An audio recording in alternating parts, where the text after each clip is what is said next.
12-13 dimanche, le magazine politique de France 3. Invité, Laurent Wauquiez, député UMP de Haute-Loire et ancien ministre. Il sera interrogé par Francis Letellier, France 3, et Françoise Fressoz, Le Monde. Merci Laurent Wauquiez d'être sur le plateau de 12-13 dimanche. La nuit a été courte, j'imagine, on va en reparler. Un seul tour en tout cas et l'affaire est jouée. Nicolas Sarkozy, à nouveau président de l'UMP. Enfin, nouveau, pas tant que ça, parce que c'est plutôt un retour. L'ancien président de la République revient avec l'objectif, on le sait, d'être de nouveau candidat à la présidentielle de 2017. Avant cela, il va falloir réorganiser l'UMP. Je le disais, vous étiez hier soir dans la petite équipe qui entourait Nicolas Sarkozy pour parler de l'avenir. J'espère que vous nous en direz plus ce midi. Et puis, il va falloir aussi définir la ligne politique de l'UMP, parce qu'aujourd'hui, les Français, ils se demandent bien ce que défend l'UMP, parce qu'on entend plein de voix différentes, donc vous allez pouvoir nous en dire plus. Avant de revenir sur tout cela, un retour sur l'un des événements de cette semaine, c'est notre image, c'est celle du pape François devant les institutions européennes à Strasbourg. Il est en ce moment en Turquie, il fait une tournée européenne. Il a dit, il est nécessaire d'affronter ensemble la question migratoire. Alors vous avez déjà dit les limites que vous trouviez à ce discours, mais est-ce qu'on peut imaginer une France repliée sur elle-même, une France qui dénonce les accords de Schengen comme le propose Nicolas Sarkozy et qui gérerait ses propres frontières? Est-ce que c'est imaginable? D'abord, la première chose, c'est que j'aime beaucoup ce pape. Vous l'avez dit. Et je tiens à le dire parce que j'aime ce mélange à la fois de modestie et de charisme qu'il y a chez lui. Je trouve que c'est un pape humain et qui fait beaucoup de bien. Alors au-delà de ça, sur Schengen par exemple, est-ce que vous imaginez que la France puisse gérer ses propres frontières toute seule? Je pense surtout qu'elle doit le faire tant que l'Europe ne le fait pas bien. Et aujourd'hui, pourquoi est-ce qu'on n'y arrive plus? On n'y arrive plus pour deux raisons. D'abord, l'Europe ne peut plus accueillir autant d'étrangers qu'avant. On n'a plus le même niveau de croissance économique. Et la deuxième chose, que le pape lui-même a d'ailleurs souligné, c'est qu'on a une immigration qui était une immigration du travail et qui est devenue une immigration du social. Donc Schengen ne marche pas aujourd'hui, on le voit, on a ces images terribles de Lampedusa. Ça veut dire que je considère qu'au moins pour une période transitoire, la France doit reprendre la maîtrise de sa politique de migration. Au moins pour une période transitoire. Est-ce que vous ne craignez pas, en disant cela, de tourner le dos à une partie de la droite, catholique notamment, humaniste, qui est plutôt ouverte justement à ces étrangers qui viennent chercher refuge chez nous? Mais précisément, c'est au nom de cette humanité qu'on ne peut pas continuer comme on est. Sauf que vous voyez, les associations catholiques, par exemple, accueillent aussi des étrangers en situation irrégulière. Vous savez, j'en ai beaucoup dans ma ville, et notamment au Puy-en-Velay. Ce sont les premières à dire qu'aujourd'hui ça ne marche plus. Ce sont les premières à dire que ce système dans lequel on fait miroiter de faux espoirs, dans lequel on a des vendeurs de sommeil qui aboutissent à faire les passeurs entre la Méditerranée... Oui, mais en attendant, il y a l'urgence, il faut les accueillir, sinon ils sont à la rue. Oui, mais surtout, ce à quoi aboutit cette urgence, c'est beaucoup de tristesse, beaucoup de désespoir et beaucoup de souffrance humaine. Je pense qu'aujourd'hui, faire preuve d'humanité, c'est un discours qui est clair et qui consiste à dire, oui, l'Europe a un devoir d'intégration, mais on ne peut pas accueillir tout le monde. Ça n'est plus possible. Ça ne marche pas. Et c'est, au fond, ces ambiguïtés qui aboutissent aujourd'hui à ces situations très douloureuses qu'on vit. On va parler maintenant de Nicolas Sarkozy qui prend donc la tête de l'UMP. C'est l'actualité politique de ce dimanche. Et maintenant, on peut dire que tout reste à faire. D'abord, ça arrive après 2 ans de crise à l'UMP. Hein. Est-ce que c'est 2 ans de perdu pour l'UMP? Oui. Oui, enfin, je pense qu'il faut être clair. C'est 2 ans où on a été désespérants, 2 ans pendant lesquels on n'a pas été au niveau. Et si 2 ans de perdu, donc? Oui, pour moi, c'est très clair, c'est 2 ans de perdu. Pourquoi votre question est importante? Ce qui se joue, ce n'est pas juste l'UMP. Ce qui se joue, au fond, c'est une vie politique qui a été désespérante pendant 2 ans, parce qu'il y avait d'un côté la gauche, les socialistes, dans lesquels plus personne ne croit, de l'autre le FN, où les gens voient bien qu'ils n'apportent pas de solution. Et au milieu, le vide. Une opposition qui n'avait plus de voix. L'enjeu de l'élection d'hier, pour moi, c'est redonner une voix à l'opposition. Alors, on va en parler un peu plus dans un instant, mais juste une seconde. Vous reprochiez à l'époque, à la gauche, à François Hollande, de faire de l'anti-sarkozysme. Nicolas Sarkozy n'est-il pas en train de faire de l'anti-hollandisme? Non, et d'ailleurs, dans ses discours, il s'est souvent peu situé par rapport à ça. La seule chose qu'on peut constater, sur laquelle vous serez d'accord avec moi, c'est est-ce que le pays va mieux aujourd'hui qu'il y a 2 ans? Est-ce que quand les classes moyennes regardent leur feuille d'impôt, ils trouvent que ça va mieux? Est-ce que les familles qui ont leurs enfants qui sont à l'université ont l'impression d'être correctement aidées? Vous avez l'impression que Nicolas Sarkozy, ça représente le renouveau? J'ai l'impression que le sujet de notre pays n'est pas juste celui-là. Oui, mais là, en l'occurrence, Nicolas Sarkozy, c'est un retour, quoi. En quoi ça peut faire espérer les Français? Tout simplement parce que l'objectif, c'est de concilier 2 choses, et c'est ce qui est sorti de cette élection. Un mandat clair pour rassembler autour de lui. Remettre à la fois de l'autorité dans la famille politique, mais le faire aussi avec une nouvelle génération. Ah ben on va en parler avec Françoise Fressoz du Monde qui va nous rejoindre. Bonjour François, je ne voudrais pas aller trop loin parce que vous avez plein de questions à poser à Laurent Wauquiez. Bonjour Laurent Wauquiez. Bonjour. Nicolas Sarkozy, réélu président de l'UMP, mais avec 20 points de moins que la dernière fois en 2004. Comment est-ce que vous expliquez cette déperdition?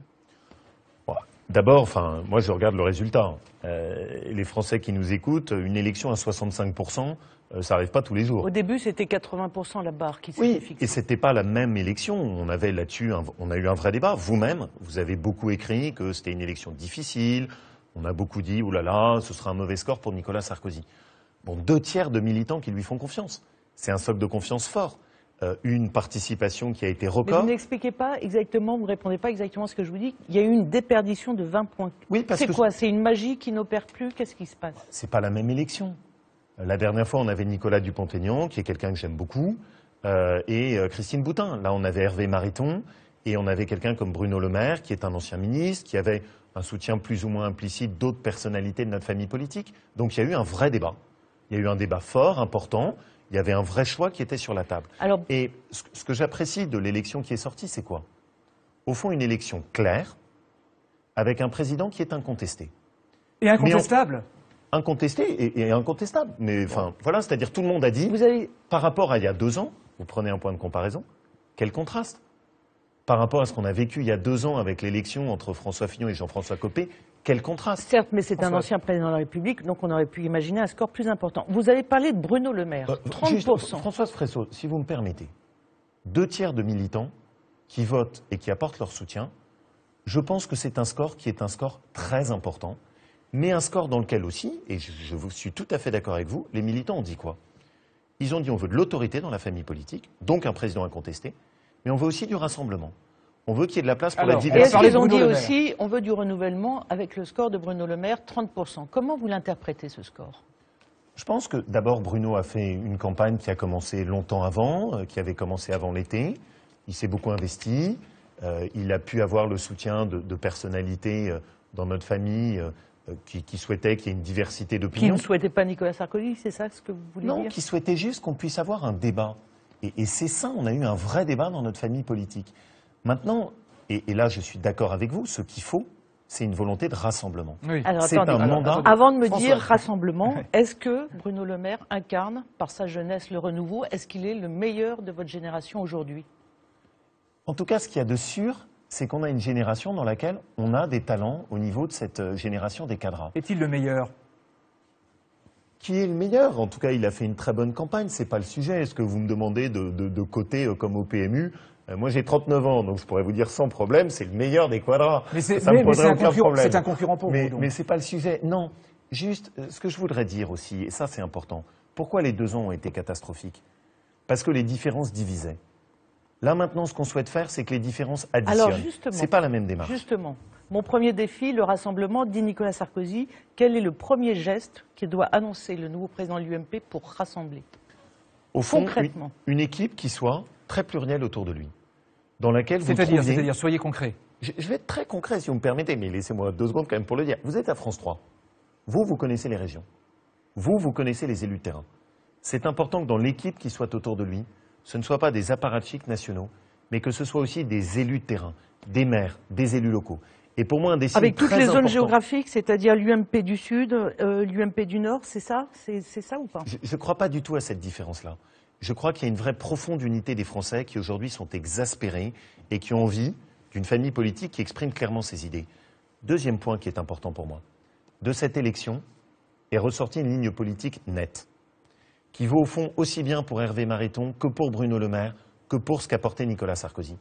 Les militants de notre famille veulent que notre famille politique assume ses idées, sur le travail plus que l'assistanat, sur la laïcité plus que le communautarisme, sur la nécessité de mieux Attendez, Monsieur réguler Wauquiez, et ce que changer vous l'Europe. décrivez là, c'est la ligne de Laurent Wauquiez. Est-ce que vous êtes sûr que c'est la ligne partagée par tout le monde à l'UMP? On vous a beaucoup opposé à NKM, à Nathalie Kosciusko-Morizet.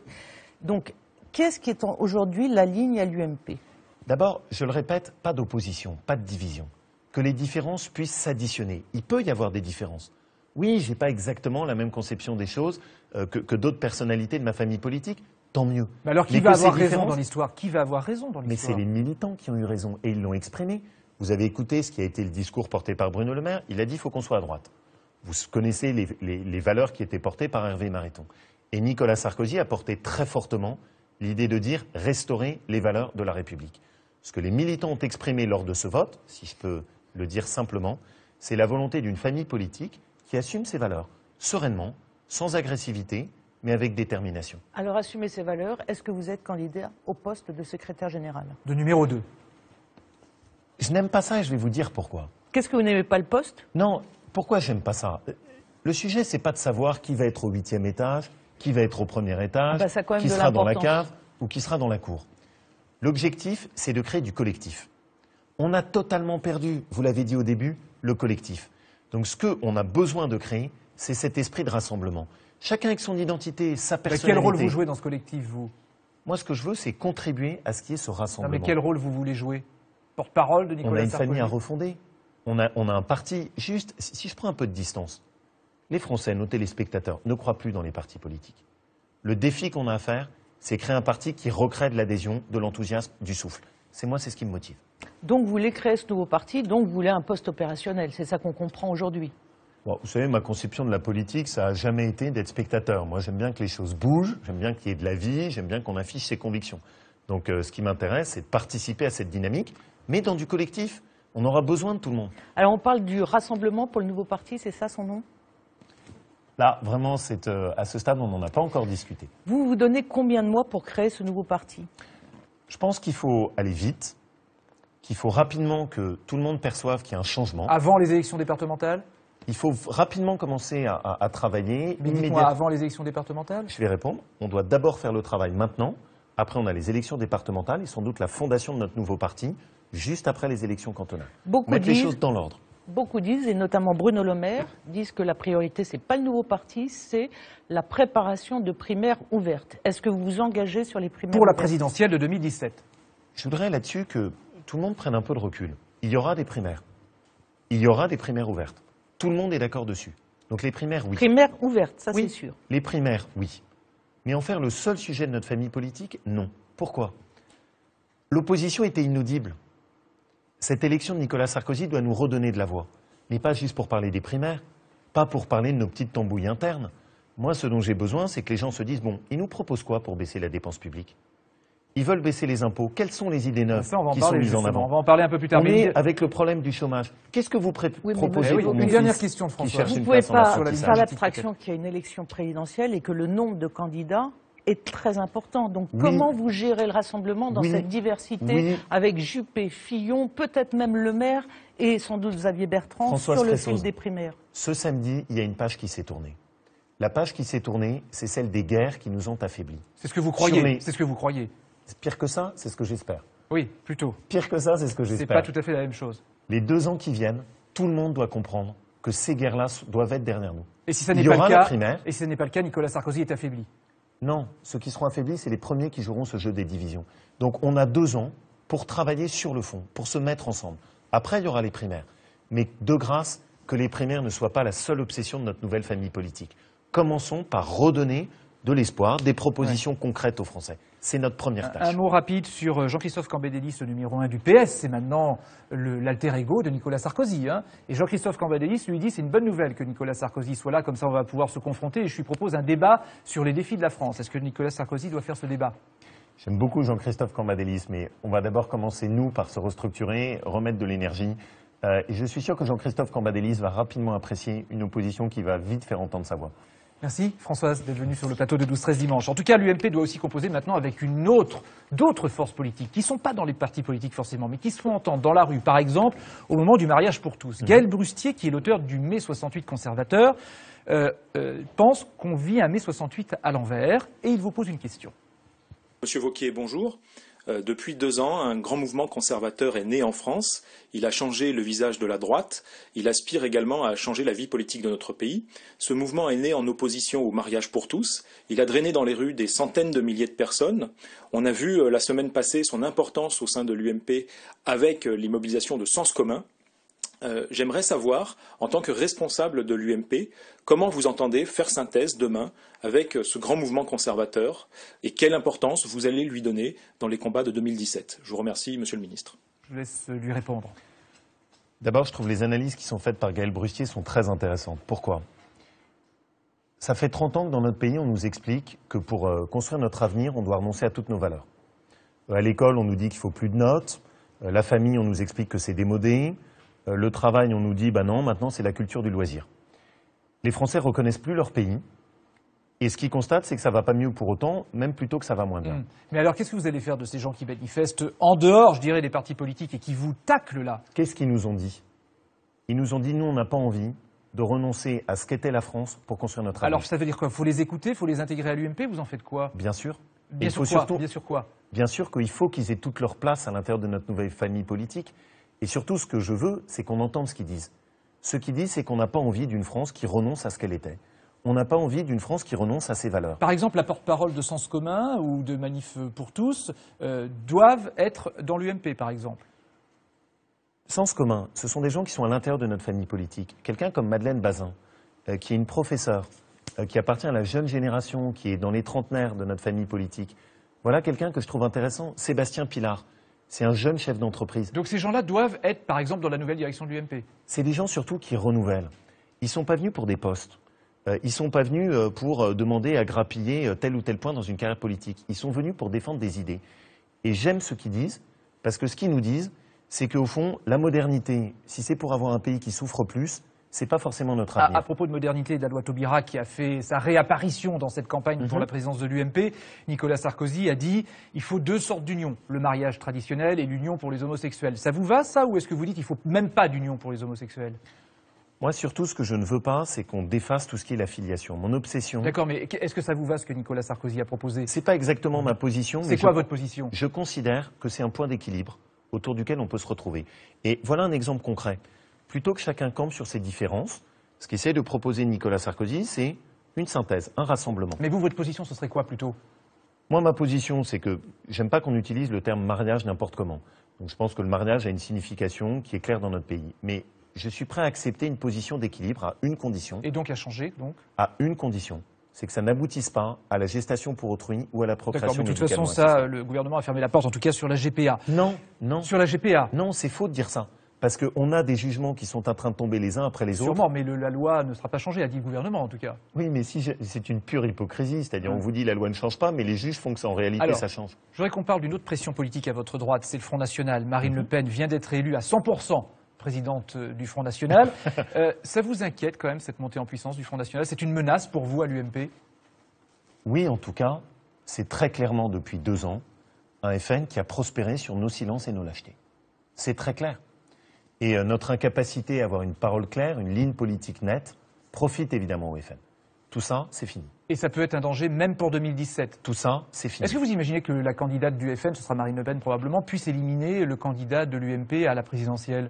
Ce pourquoi je m'investis maintenant... Non, mais est-ce que vous l'imaginez? Non. Mais pourquoi j'ai pas envie de l'imaginer? Parce que je vais me battre pour que ce soit pas ça. Oui, d'accord, donc, mais... Oui, mais ça, c'est mon travail. Et donc, ce que je veux faire en sorte, c'est qu'on ait maintenant une ligne politique nette. Une droite et un centre qui assument ses valeurs et qui, parce qu'on assume nos valeurs... Un centre sans François Bayrou. Oui, je veux juste m'expliquer là-dessus.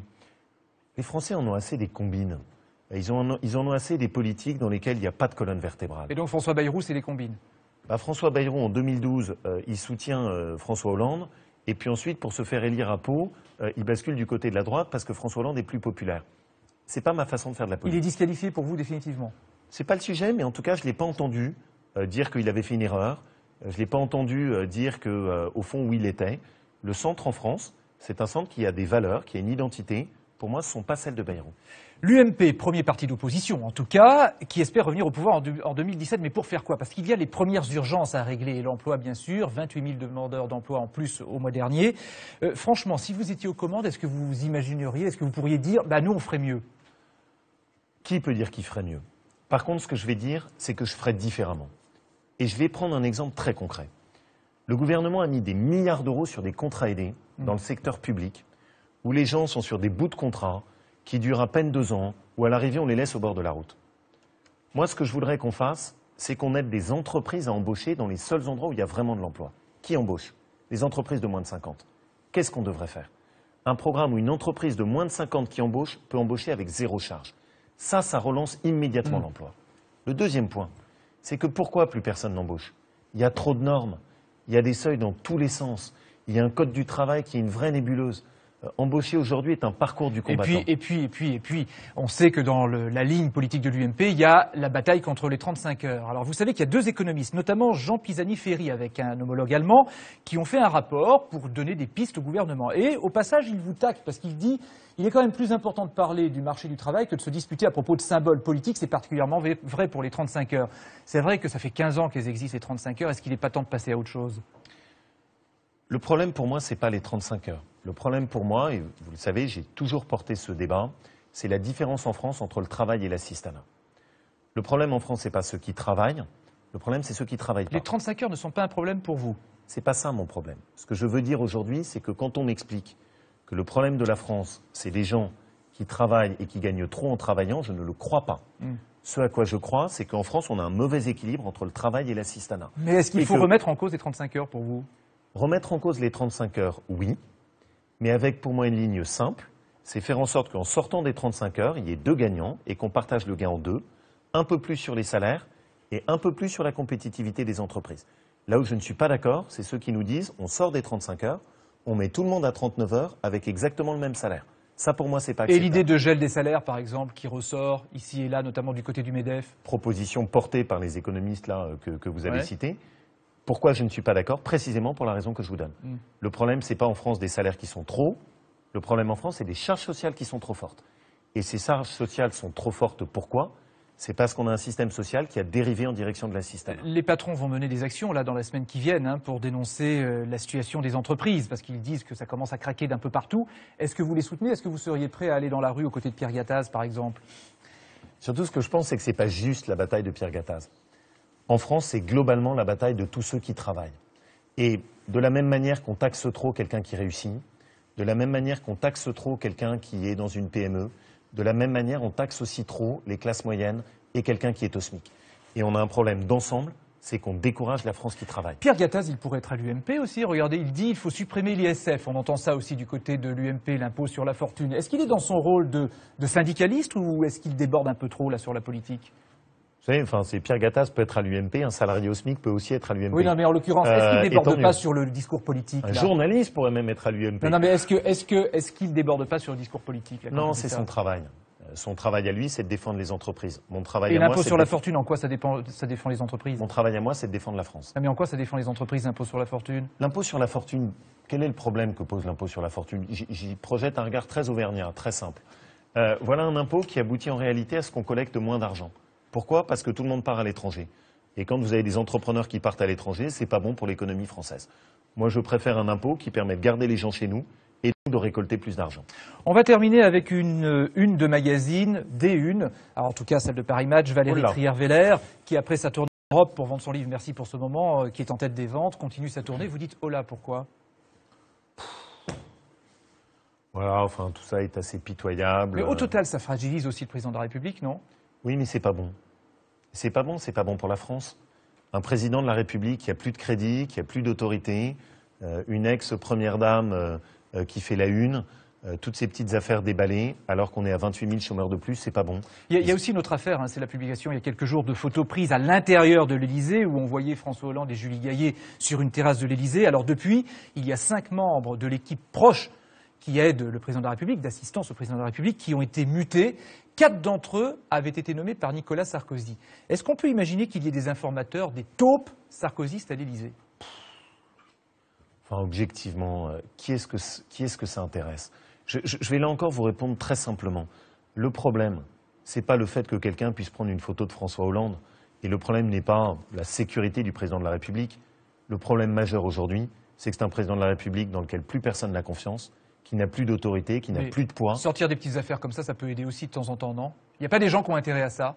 Je pense surtout que ce qui pèse aujourd'hui dans l'absence de poids du président de la République, c'est quoi ? C'est la feuille d'impôt. C'est les promesses non tenues sur le chômage. C'est le sentiment qu'il n'est juste pas à la hauteur.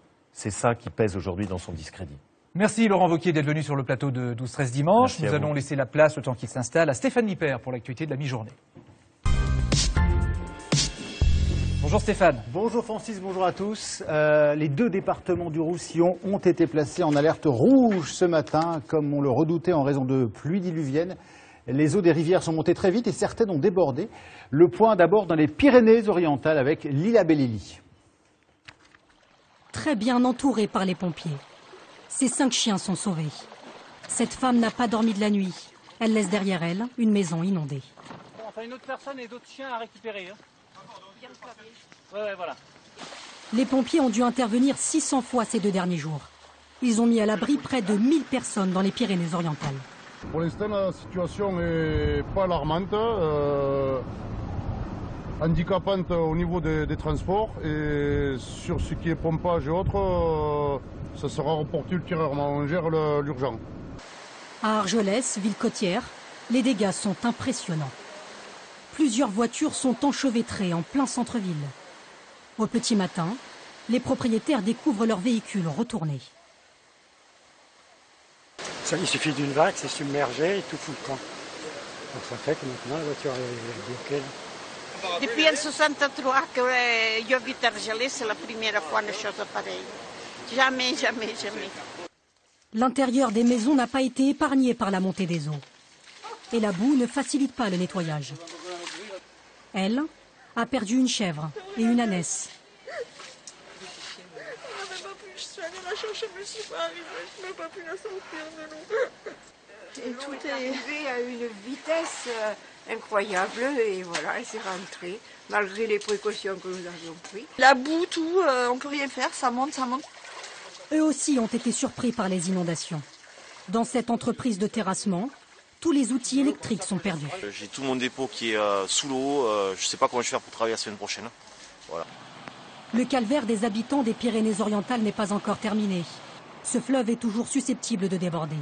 Dans ce département, il est tombé l'équivalent de 6 mois de précipitations en seulement 24 heures.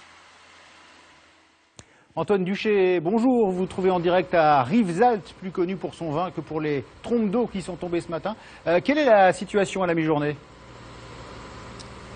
Alors Stéphane, les Pyrénées-Orientales sont toujours classées en vigilance rouge. Et ici à Rivesaltes, vous le voyez derrière moi, les fortes pluies de la nuit ont fait déborder l'Agly qui atteint désormais 7 mètres de hauteur. Et c'est pourquoi des évacuations ont lieu en ce moment même.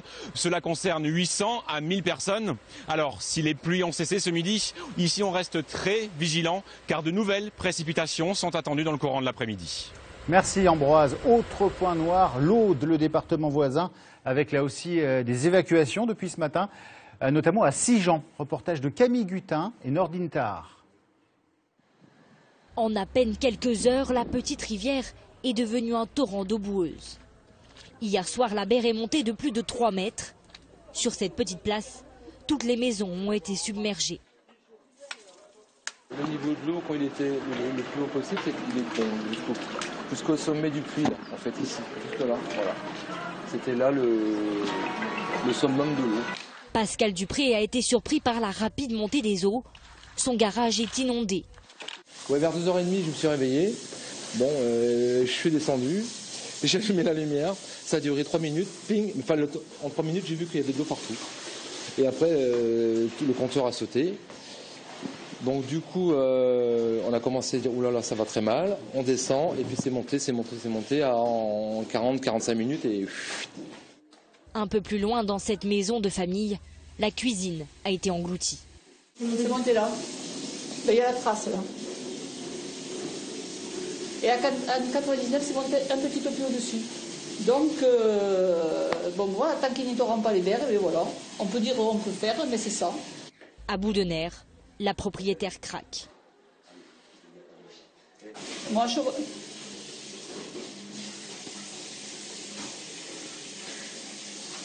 ressens de la haine, ça me fait mal. Et puis j'en peux plus, on n'en peut plus, quoi, voilà, parce que voilà, je ressens de la haine envers ceux qui m'empêchent de nettoyer les rivières et tout. Je ressens de la haine, voilà, c'est tout. Le département de l'Aude est toujours placé en vigilance rouge. Les habitants de Portel-des-Corbières craignent donc cet après-midi de nouvelles inondations. J'ajoute que dans le Var, où les intempéries ont fait 4 morts jeudi, les recherches se poursuivent pour retrouver les 2 disparus, dont une fillette de 8 ans. Le Var qui va bientôt être placé en état de catastrophe naturelle. Je l'apprends à l'instant, c'est la mort d'un soldat français des forces spéciales dans un accident d'hélicoptère au Burkina Faso. C'est une information du ministère de la Défense. Ce soldat était un adjudant âgé de 38 ans. C'est une victoire incontestable, mais certainement pas le triomphe attendu. 10 ans après sa première élection à la tête de l'UMP, Nicolas Sarkozy a été réélu à la présidence du parti. Mais avec moins de 2/3 des voix, il est loin de son score de 2004, car Bruno Le Maire a créé la surprise. Anne Bourse et Michel Anglade. Il est un peu plus de 21h30 lorsque Nicolas Sarkozy arrive avec son épouse à son QG de campagne. Un mur de photographes et de caméras, bousculade. Le nouveau président de l'UMP ne fera aucun commentaire devant les micros. À l'intérieur, il retrouve sa garde rapprochée arrivée avant lui. La victoire avec 64,5% des voix est nette, mais Nicolas Sarkozy ne réalise pas le raz-de-marée attendu. C'est fait, je l'ai faite. Aujourd'hui, il faut écouter Bruno Le Maire, il faut écouter Hervé Mariton, il faut écouter aussi toutes les sensibilités de notre famille politique. Et Nicolas Sarkozy ne conçoit pas son retour sans le grand rassemblement. Et je pense que celui-là aura lieu dans les prochains jours, dans les prochaines années. Même s'il n'a pas gagné, son score avec près de 30% des voix est déjà une victoire en soi. Bruno Le Maire s'impose depuis hier soir comme l'homme fort de sa génération à droite. Il entend désormais peser dans le parti. Vous avez marqué massivement et clairement votre volonté de renouveau. Cette volonté devrait être entendue et respectée. Ses partisans qui l'ont accompagné pendant cette campagne veulent transformer l'essai. Le maire va peser sur la scène politique pour continuer à proposer ses idées. Et ça, c'est l'essentiel. Que les militants croient dans le renouveau et qu'on va peser dans ce parti, quoi qu'il arrive, quoi qu'il advienne dans le futur. Un vrai poids aujourd'hui. Depuis Bordeaux, Alain Juppé a immédiatement réagi, appelant au rassemblement. C'est Nicolas Sarkozy pour sa victoire. Je lui adresse des félicitations très amicales. À lui maintenant de redonner à l'UMP l'élan qu'elle attend. Les grandes manœuvres commencent. Nicolas Sarkozy recevra dès demain au siège de l'UMP Hervé Mariton et Bruno Le Maire. La bataille pour les primaires en vue de l'élection présidentielle de 2017 est désormais lancée. Alors que pense-t-on à gauche du retour de Nicolas Sarkozy comme chef de l'opposition? Voici la réaction de Jean-Christophe Cambadélis, le premier secrétaire du Parti socialiste. Cette élection a une apparence. Nicolas Sarkozy mal élu. Mais une réalité. La division sur fond de radicalisation thatchérienne. Et c'est évidemment une mauvaise nouvelle pour la France, vu le programme de Nicolas Sarkozy. Mais c'est une bonne nouvelle pour la gauche, parce que le temps du tous contre le PS s'achève. C'est l'heure des choix, aujourd'hui. C'est valeur contre valeur, programme contre programme. Et pendant ce temps, à Lyon, Marine Le Pen a été élue pour un deuxième mandat à la tête du Front National, avec un score à la soviétique, 100% des suffrages, forcément, puisqu'elle était la seule candidate. Sachez aussi que les élections cantonales, qu'il faudra appeler désormais élections départementales, auront lieu les 22 et 29 mars prochains. La date a été confirmée. Un scrutin reculé d'1 an, puisqu'à l'origine, il devait avoir lieu en 2014. En football, la 15e journée de championnat, on n'arrête plus. Rennes, vainqueur hier soir de Monaco, 2-0. 7e match consécutif sans défaite pour les Bretons, qui sont désormais 4e au classement en attendant les rencontres de ce dimanche. Noël approche à grands pas, illustration au Brésil, à Rio, où le plus grand sapin flottant du monde, haut de 85 mètres, vient d'être installé dans la baie pour la plus grande joie des cariocas. Il s'illuminera tous les soirs jusqu'au 6 janvier, date de l'Épiphanie. Et on en vient tout de suite à la météo avec vous, Jean-Marc Souamy. La vigilance rouge qui se poursuit dans le Roussillon. Oui, tout à fait. On l'a vu dans les divers sujets.